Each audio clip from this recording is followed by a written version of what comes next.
Abre aí sua Bíblia no livro de Neemias. Nós estamos, desde domingo passado, refletindo aos domingos pela manhã sobre este livro. E estamos fazendo em 4 partes. E iniciamos domingo passado. Sem mais demoras, Neemias capítulo 2, versículos de 11 a 20. Como eu disse, temos trabalhado com a igreja uma ministração neste livro em 4 partes, com 4 temas diferentes: chamado, reforma, batalha e vitória. São esses 4 temas que nós vamos trabalhar. Domingo passado falamos sobre chamado, hoje vamos falar sobre reforma. No outro domingo vamos falar sobre batalhas e no último domingo sobre vitória. Nesse momento, Neemias capítulo 2, de 11 a 20, diz assim a palavra do Senhor: Então cheguei a Jerusalém, depois de esperar 3 dias, me levantei à noite, junto com os poucos homens que estavam comigo. Não declarei a ninguém o que meu Deus havia posto no meu coração para eu fazer em Jerusalém. Não havia comigo animal algum, a não ser o que eu montava. De noite eu saí pelo portão do vale, em direção à fonte do dragão e ao portão do monturo, e inspecionei as muralhas de Jerusalém, que estavam em ruínas, e cujos portões tinham sido destruídos pelo fogo. Passei ao portão da fonte e ao tanque do rei, mas não havia lugar por onde o animal que eu montava pudesse passar. Subi à noite pelo vale, sempre inspecionando as muralhas. Voltei, entrei pelo portão do vale e fui para casa. Os magistrados não sabiam onde eu tinha ido e nem o que eu tinha feito, pois até ali eu não havia declarado coisa alguma, nem aos judeus, nem aos sacerdotes, nem aos nobres, nem aos magistrados, nem aos demais que iriam fazer a obra. Então eu lhes disse: Vocês estão vendo a miséria que nós estamos? Jerusalém em ruínas e os seus portões destruídos pelo fogo. Venham, vamos reconstruir as muralhas de Jerusalém para nos livrarmos desta vergonha. E lhes declarei como a mão bondosa do meu Deus havia estado sobre mim e também as palavras que o rei me havia falado. Então disseram: Vamos nos preparar e começar a reconstrução. Então se prepararam para fazer esta boa obra. Porém, quando Sambalate o horonita, Tobias o servo amonita e um árabe chamado Gesem souberam disso, zombaram de nós e nos desprezaram, dizendo: O que é isso que vocês estão fazendo? Querem se rebelar contra o rei? Então eu lhes respondi: O Deus dos céus é quem fará com que sejamos bem-sucedidos. Nós, seus servos, vamos nos preparar e começar a reconstrução, mas vocês não têm parte, nem direito, nem memorial em Jerusalém. Bom, na semana passada nós focamos muito na ideia do chamado, a importância de nós entendermos que nós temos chamados na vida cristã, quando que um chamado pode começar na nossa vida. Então nós falamos, por exemplo, que um chamado ele pode começar na nossa vida com as perguntas que nós fazemos, porque foi assim que o chamado começou na vida de Neemias. Certa vez ele estava lá no palácio servindo ao rei como copeiro, e um dos seus parentes foi visitar a ele, e ele perguntou: Como estão aqueles que se dispersaram de Jerusalém? Como se encontra Jerusalém? Neemias fez perguntas. Só que a partir da pergunta que ele fez e da resposta que ele teve, ele nunca mais conseguiu ficar em paz. Aquilo trouxe inquietação para ele. Quando ele fez pergunta, soube de uma necessidade, de um fato que estava acontecendo em Jerusalém, aquilo ardeu no seu coração. Ele nunca mais foi o mesmo depois dessa resposta que ele recebeu. Ali começou o chamado de Neemias. Falei aqui que, com base nisso, você não tem que desistir de fazer perguntas. Você tem que, ao contrário, justamente fazer perguntas, porque são nas perguntas que nós fazemos que podem iniciar o chamado que nós temos. É quando nós sabemos das necessidades que estão à nossa volta, sobretudo pelas perguntas que fazemos, que podemos identificar ali um chamado que Deus tem para nós. E aí eu disse: o chamado se confirma quando algo toca ao nosso coração e não conseguimos mais seguir em frente sem nos preocuparmos com isso. Neemias não conseguia mais colocar a cabeça no travesseiro e dormir, porque a pergunta que ele fez, baseado na resposta que ele recebeu, ardeu em seu coração algo em relação a Jerusalém. Ali começou um chamado na vida de Neemias. Assim pode começar o nosso chamado. Quando fazemos perguntas, recebemos respostas, identificamos as necessidades e algo arde em nosso coração, ali pode iniciar um chamado. Depois eu falei que o chamado precisa caminhar por trilhos em busca da direção de Deus. Neemias orou, Neemias jejuou, Neemias passou 4 meses orando, pedindo direcionamento a Deus, tudo aquilo que vamos fazer, e identificando uma vez que temos o chamado, precisa passar pelo caminho da intercessão, precisa passar pelo caminho da oração. E terminei a mensagem no domingo passado dizendo que quando nós fazemos perguntas, obtemos respostas, ficamos inquietos, identificamos nossos chamados, oramos, nós nos levantamos para fazermos aquilo que Deus deseja, para sermos a resposta de Deus e fazermos aquilo que ninguém teve coragem de fazer. E aí quando Neemias faz, acontece aquilo que você também já deve estar acostumado. Quando Neemias vai lá, começa a erguer os muros, quando Neemias vai lá, começa a fazer a obra, as pessoas começam olhando e dizem: olha lá, 100 anos, mais de 100 anos que essa cidade estava destruída, mais de 100 anos que essa cidade estava no entulho, não é que é possível fazer? Olha como é possível. E Neemias se levanta para fazer aquilo que ninguém tem coragem de fazer. E aí fiz a resposta: você acha que ninguém percebeu que aqueles muros poderiam ser reerguidos? Você acha que ninguém percebeu essa necessidade? Você acha que ninguém viu essa necessidade? É claro que viram. Muitos de nós vemos as necessidades, mas poucos se levantam para fazer. E quando nós nos levantamos para fazer, nós nos colocamos disponíveis nas mãos do Senhor. Se você quiser assistir essa mensagem toda na íntegra, você pode acessar o nosso canal no YouTube. Essa mensagem está lá e você vai conseguir assistir ela toda. Hoje nós vamos falar sobre reforma. O tema da nossa mensagem é a necessidade da reforma. É importante a gente perceber, irmãos, uma vez estamos estudando Neemias, que o livro de Neemias ele vai falar muito para nós sobre liderança, sobre trabalho em equipe, sobre igreja. Então, essas 3 áreas elas estão muito evidentes no livro: liderança, trabalho em equipe, vida como igreja. Nós podemos tirar muitas lições para ela sobre isso. E pensando um pouquinho, irmãos, sobre igreja, sobre esse trabalho em corpo, sobre esse trabalho coletivo que nós vivenciamos aqui na vida da igreja, nós podemos perceber, irmãos, que a igreja, quando eu digo igreja nesse momento, eu tanto me refiro à igreja local, que pode acontecer com a igreja local, como eu me refiro à igreja universal. Quando eu digo igreja universal, não é a universal do Bispo Macedo, tá? Não que a dele não possa precisar de uma reforma, mas não é a universal. A igreja universal é a igreja que está no mundo, é a igreja do Senhor Jesus espalhado por cada canto, né? Então, quando nós identificamos aqui o livro, nós vamos perceber que tanto a igreja local quanto a igreja universal pode alcançar um estágio onde ela precise de uma reforma. E não é difícil perceber isso. Às vezes, irmãos, nós podemos chegar à conclusão que a igreja evangélica brasileira, não vou falar nem internacionalmente, talvez a gente possa chegar a alguma conclusão aqui que a igreja evangélica brasileira precisa de uma reforma.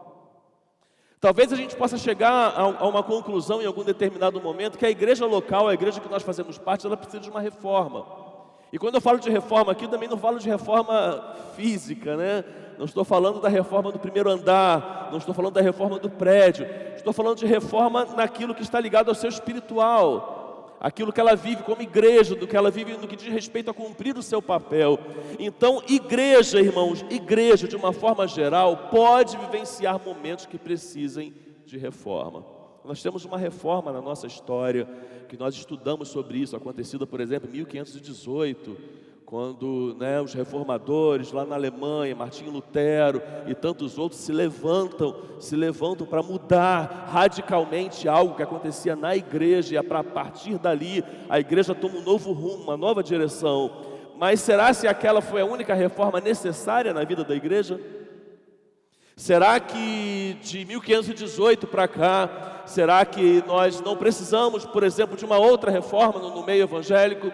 Será que, independente desse olhar tão coletivo, olhando de uma forma individual, será que igrejas locais, seja a nossa, uma outra, em qualquer outro lugar, não vivam situações hoje que precisem de reforma? O livro de Neemias nos ajuda a responder e olhar e refletir um pouco sobre isso. Rapidamente, ainda a título de introdução, quando, irmãos, nós podemos perceber que uma igreja precisa de reforma?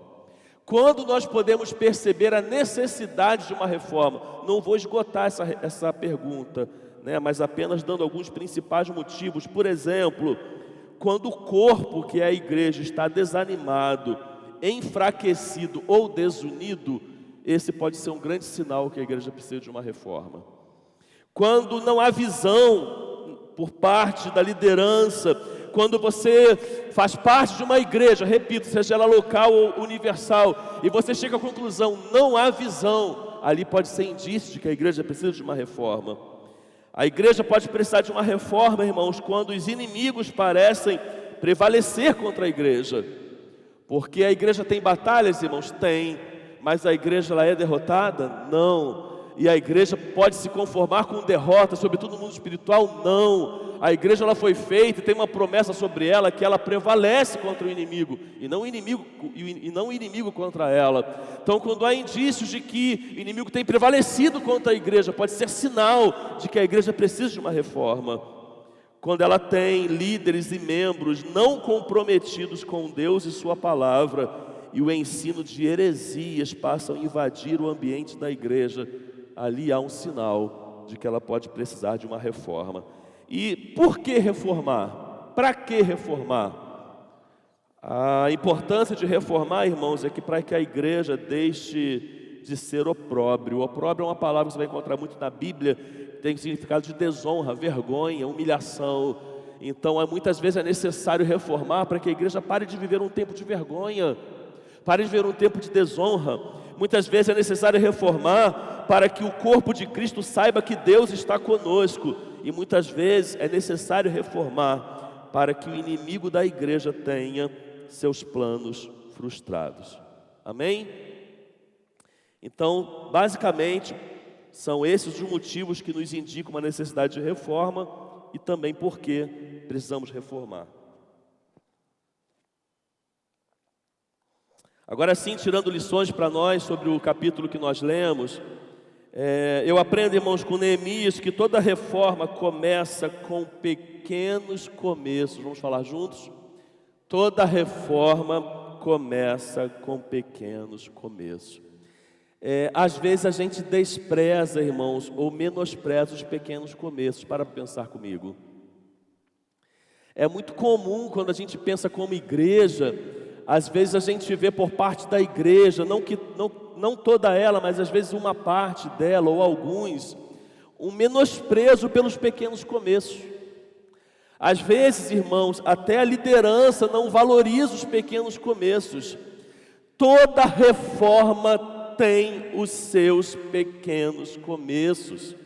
Nós não podemos desvalorizar e menosprezar os pequenos começos na igreja. Precisamos ter entendimento espiritual disso.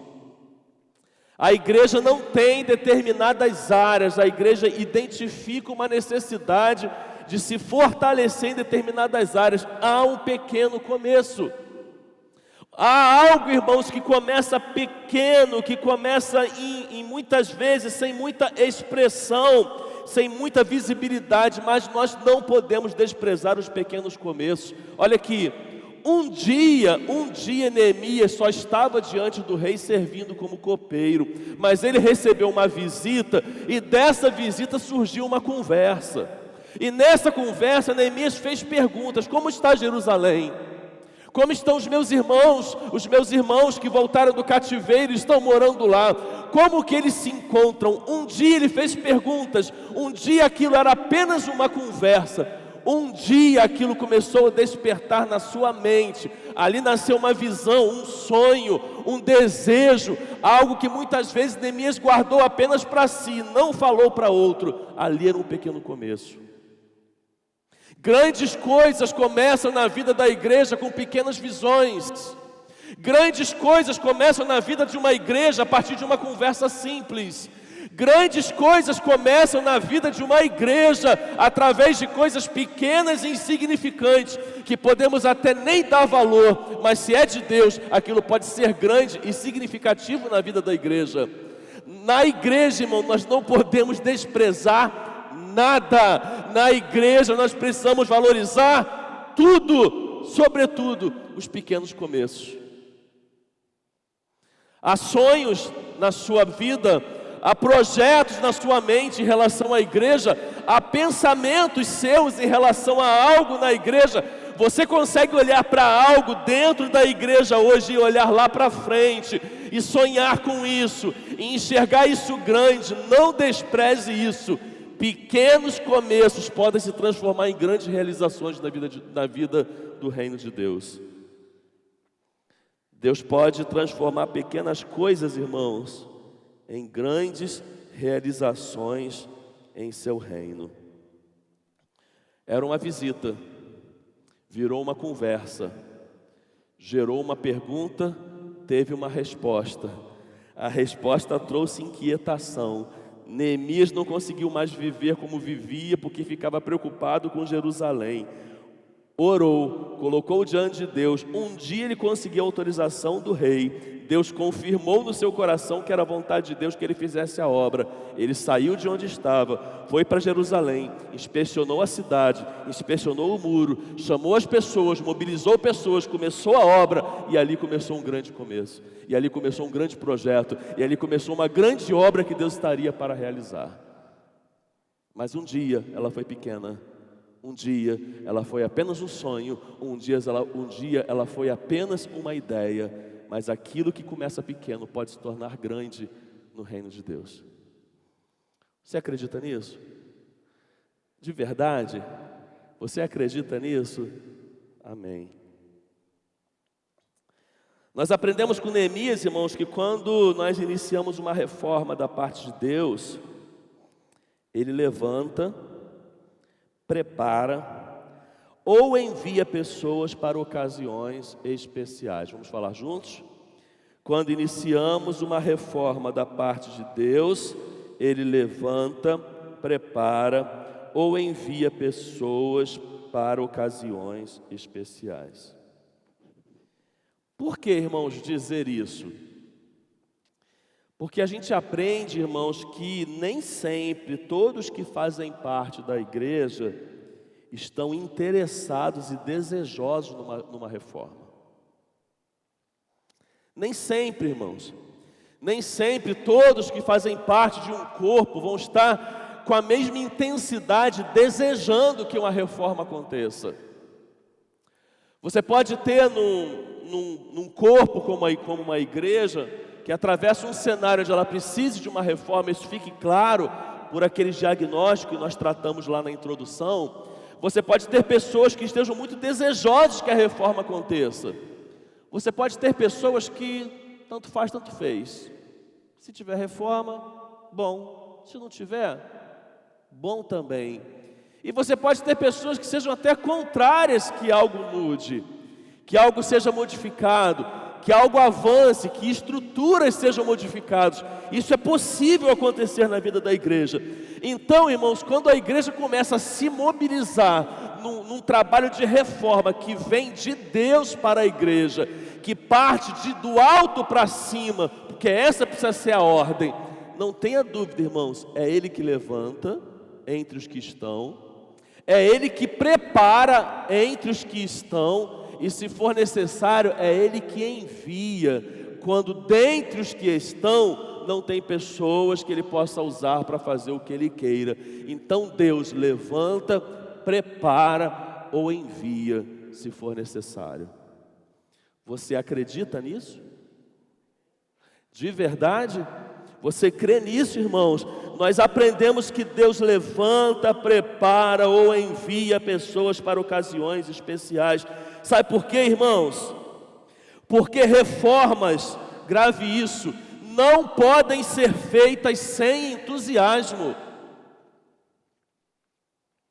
Se a reforma, irmãos, Se a própria palavra está dizendo, é reforma. Houve um diagnóstico, houve uma percepção de que a igreja precisa. A igreja não está saudável, ela precisa de uma reforma. A gente vai fazer sem entusiasmo, irmãos? A gente vai se mover sem entusiasmo, irmãos? A gente vai conversar sobre isso sem entusiasmo, irmãos? A igreja precisa de entusiasmo. Então muitas vezes Deus levanta, prepara ou até envia para que haja entusiasmo, irmãos.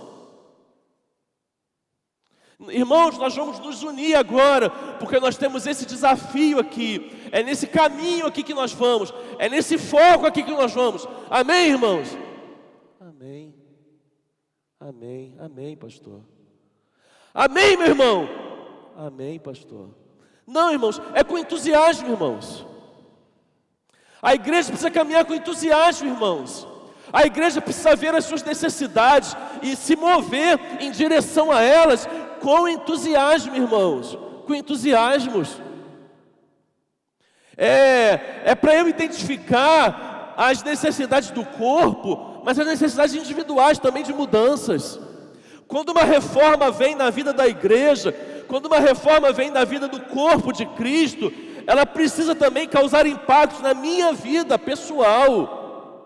Eu preciso ver aonde eu estou acomodado, o que precisa ser mudado na minha vida, e também me colocar à disposição com entusiasmo para fazer a obra de Deus, irmãos. Deixa eu te dizer uma coisa que eu acredito com toda a minha força. Sem paixão, ninguém faz nada significativo no reino de Deus. Sem paixão, você nunca vai fazer algo significativo no reino de Deus. É preciso ter paixão. Quando nós fazemos as coisas para Deus, é preciso fazer com paixão, irmãos. Paixão. Precisa ter amor naquilo que se faz. Sem amor, sem paixão, não se faz nada significativo. Não importa qual seja a área, não importa qual seja o serviço, não importa qual seja o trabalho, tem que ter paixão, irmãos. Tem que ter paixão.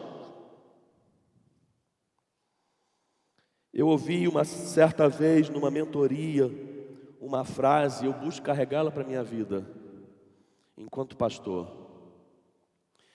Eu sou pastor de uma igreja, eu lidero uma igreja. Seja ela pequena, média ou grande, a igreja que o Senhor me der no tempo que Ele me der, eu nunca vou aceitar que tenha alguém na igreja que seja mais apaixonado por ela do que eu. Eu serei, enquanto pastor, o mais apaixonado por cada coisa que eu faça na vida da igreja. Você pode ser igual a mim, mais do que eu você não vai ser. Não vai ter mais apaixonado do que eu, porque não se faz nada significativo no reino de Deus sem paixão. E, meu irmão, você tem que colocar paixão na coisa que você faz. Você está dedicando a sua vida para ficar uma hora de um culto com uma criança que nem seu filho é, fica com paixão. Dedica a sua vida com paixão para cuidar dessa criança. Começa a olhar para ela com olhos espirituais. Pensa que por aquele ministério infantil podem estar passando os pastores de amanhã, os líderes de amanhã, e coloca paixão no que você faz, meu irmão. Vai ter um almoço na igreja, você vai vir para cá o sábado, vai ficar a tarde inteira aqui, numa cozinha quente, que em breve a gente vai fazer uma obra para fazer uma cozinha melhor, cozinhando, se doando, faz com paixão, irmãos, com paixão, com paixão. A gente tem visto muitos serviços serem feitos com paixão aqui na vida da igreja, graças a Deus por isso. A gente tem visto muitas coisas serem feitas com paixão aqui na igreja, graças a Deus por isso. Contar um testemunho aqui para vocês. Não quer dizer que só aconteça nesse ministério, acontece em vários, tá? Estou contando isso porque foi algo que aconteceu essa semana. Semana passada nós recebemos o Ministério de Louvor de Nova Iguaçu aqui. E estavam aqui, fizeram a apresentação musical, conduziram a igreja em adoração. E aí tinha um rapaz aqui que ele estava muito constrangido, não tem outra palavra, essa é a palavra. Ele estava constrangido. E ele falava, rapaz, eu parei meu carro ali agora com a minha família, na chuva. Chegou um anjo lá com um guarda-chuva desse tamanho, tirou minha família de dentro do carro, me tirou dentro do carro, me trouxe para cá sem que eu molhasse, nem sequer me molhasse, pegou a chave do meu carro, guardou meu carro. O rapaz estava constrangido em falar isso e falou: eu quero no final do culto conhecer essa pessoa, porque eu estou aqui impactado com o que foi feito. Paixão, irmãos. Não se constrói nada significativo no reino de Deus sem paixão. Sem paixão. Então Deus levanta, prepara, envia, porque a obra de Deus precisa ser feita com entusiasmo. Nós olhamos para a Bíblia, irmãos, e encontramos personagens que tinham paixão pelo que faziam. Por exemplo, Moisés, certa vez, olha o que Moisés disse para Deus, irmãos. Êxodo capítulo 32, versículos 31 e 32. Vê se você teria coragem de dizer isso para Deus. Moisés voltou ao Senhor e disse: ah, Senhor, o povo cometeu grande pecado, fazendo para si deuses de ouro. Agora, pois, perdoa-lhes o pecado, Deus, ou se não, peço que me risque do livro que escreveste. Vamos ler esse versículo? Moisés voltou ao Senhor e disse: ah, o povo cometeu grande pecado, fazendo para si deuses de ouro. Agora, pois, perdoa-lhe o pecado, ou se não, peço-te que me risque do livro que escreveste. Imagina que o líder é você, e o povo que você lidera está em idolatria, está em pecado. Só que você tem paixão pelo ministério, você tem paixão por pessoas, você ama vidas. Aí você vai fazer uma oração, você ora igual Moisés orou: Deus, perdoa esse povo. Olha, eles construíram um bezerro de ouro, eles idolatraram, profanaram o seu nome, mas perdoa eles, por favor. Ou se não, se você não quiser perdoar, tira meu nome então desse livro que você colocou. Jeremias, certa vez, falou que tinha um fogo cerrado no seu peito. E você já está pensando na música, deixa queimar, deixa queimar. Mas Jeremias capítulo 20, versículo 9, vai dizendo: mas se eu digo, não o mencionarei, nem mais falarei em seu nome, é como se um fogo ardesse em meu coração, um fogo dentro de mim. Estou exausto tentando contê-lo e já não posso mais. Paulo, certa vez, falando nas suas viagens missionárias, falou sobre a sua alegria e sobre a sua prioridade em fazer a obra de Deus. Ele disse: porém, em nada considero a vida preciosa para mim mesmo, desde que eu complete a minha carreira e o ministério que recebi do Senhor Jesus, para testemunhar o Evangelho da graça de Deus. Irmãos, entusiasmo. O que eu faço para Deus não é uma das coisas que eu faço na minha vida, é a coisa que eu faço na minha vida. O que eu faço para Deus não é um dos compromissos da minha agenda, é o compromisso, é a prioridade, é o mais importante. Nada arde em meu coração mais do que fazer a obra de Deus. Isso precisa acontecer conosco, irmãos. Se não há isso dentro de nós, se sinceramente não é assim que eu me sinto, eu preciso passar por uma reforma, eu preciso viver uma reforma na minha vida, para que meu coração seja modificado, até chegar nesse ponto aqui, e é possível chegar em nome de Jesus. Deus levanta e prepara, irmãos, porque reformas também não devem ser feitas com precipitação, por isso que tem que ter preparo. Por isso que tem que ser direcionado por Deus, levantado por Ele, capacitado por Ele. Porque entusiasmo e paixão sim, irmãos, precipitação não. Perceba que quando Neemias vai a Jerusalém, ele investiga antes de motivar. Ele olha tudo antes de mobilizar as pessoas. Percebe, irmãos, que não pode haver precipitação, porque Deus não nos chama para obras fáceis. Grave essa frase. Domingo passado a gente falou sobre chamado, hoje a gente está falando sobre reforma. Deus não te chama para obras fáceis. Deus não te chama para obras fáceis. Deus não nos chama para obras fáceis. As obras para o qual Deus nos convida, o chamado que Ele concede na nossa vida, não são para obras fáceis. Heron pode subir. Terceiro e último lugar, nós aprendemos na vida de Neemias que uma reforma não acontece sem essas três coisas: o engajamento do líder, o envolvimento do povo e a bênção de Deus. E elas não estão em ordem de prioridade não, tá, irmãos? Que fique bem claro. Eu só estou falando de três coisas, não estou colocando em prioridade não. Eu só quero falar nessa ordem.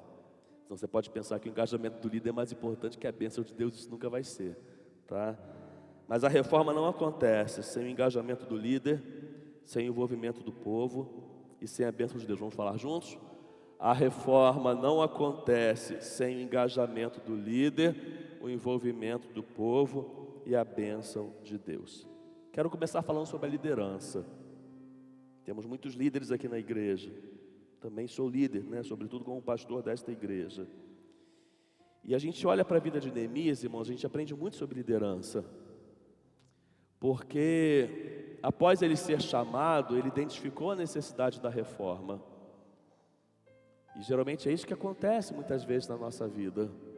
Deus nos chama e nós, pela atuação dele, nós já conseguimos identificar as necessidades do que tem que ser feito. E assim aconteceu com Neemias. Só que quando Neemias identifica, irmãos, a necessidade da reforma, ele mexe com o brio do povo. Ele mexe com o brio do povo. Com todo respeito, espero que você entenda o que eu vou dizer. Líderes às vezes precisam tocar na ferida dos liderados, irmãos. Líderes às vezes precisam tocar na ferida da igreja. Pastores às vezes precisam tocar na ferida da igreja. Pastores não são levantados simplesmente para passar a mão na cabeça, não, irmãos. Líderes não são levantados simplesmente para passar a mão na cabeça, não. Neemias, ele se levanta na sua primeira palavra com o povo, ele mexe com o brio do povo. Ele desafia o povo. Veja o que vai dizendo os versículos 17 e 18 sobre esse viés que eu estou dizendo.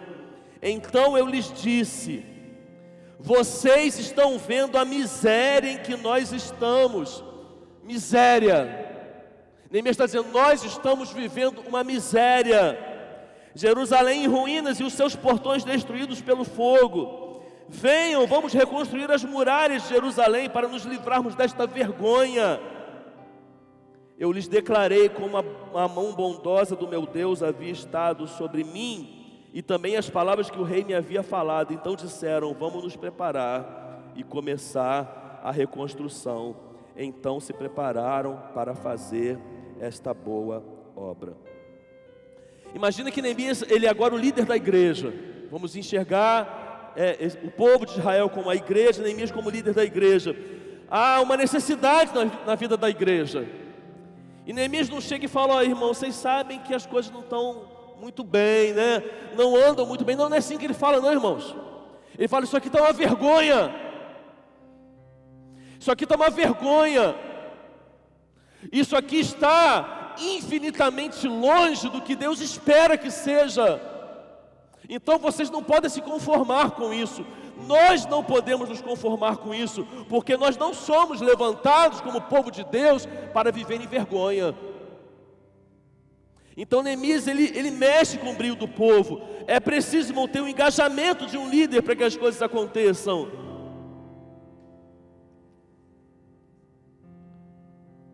Neemias mostrou ao povo, isso vale muito para nós como igreja, irmãos, que o povo de Deus não pode se conformar com o caos, com a crise e com a vergonha. Pode voltar, Val, não está ainda não. Neemias mostrou ao povo que nós não podemos nos conformar como povo de Deus com o caos, com a crise e com a vergonha. Logicamente dentro do ambiente do reino de Deus. Neemias está mostrando para esse povo que no reino de Deus, na igreja do Senhor Jesus, não pode ter caos. E nós não podemos aceitar caos no reino de Deus. A igreja não pode ser dominada pelo caos. A igreja não pode ser dominada pela crise. A igreja não pode ser dominada pela vergonha. É isso que Neemias está mostrando para o povo. Neemias, irmãos, ele é alguém que abriu mão.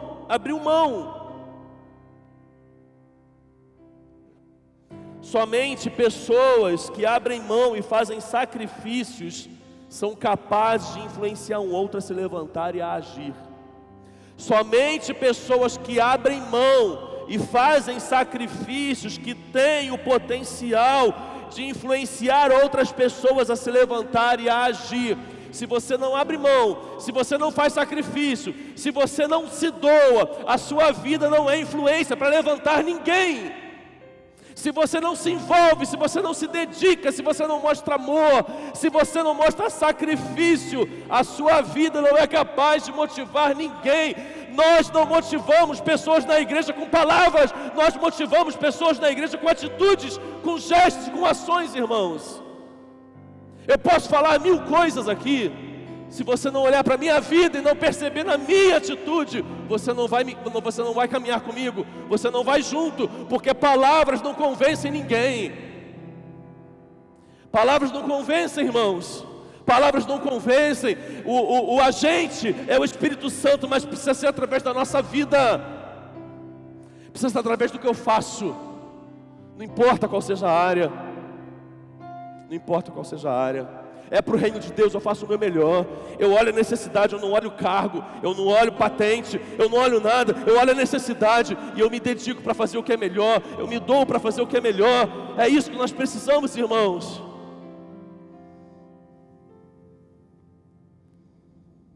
Quando a gente se dedica para fazer o melhor, irmãos, não tem chuva, não tem sol, não tem morro, não tem dia, não tem horário, não tem porque eu dormi tarde, eu preciso acordar no outro dia mais tarde. Não tem nada disso, irmãos.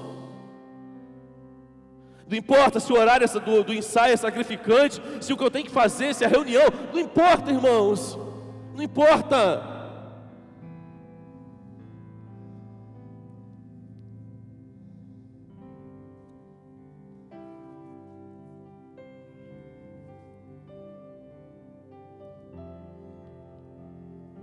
Ouvi certa vez, quando eu vivi a minha crise para dizer sim ao chamado pastoral, ouvi uma frase que tocou meu coração, que dizia que aquele que é chamado ao ministério pastoral não deve ter apenas a porta do ministério pastoral como única opção na sua vida, e por isso ele a escolheu.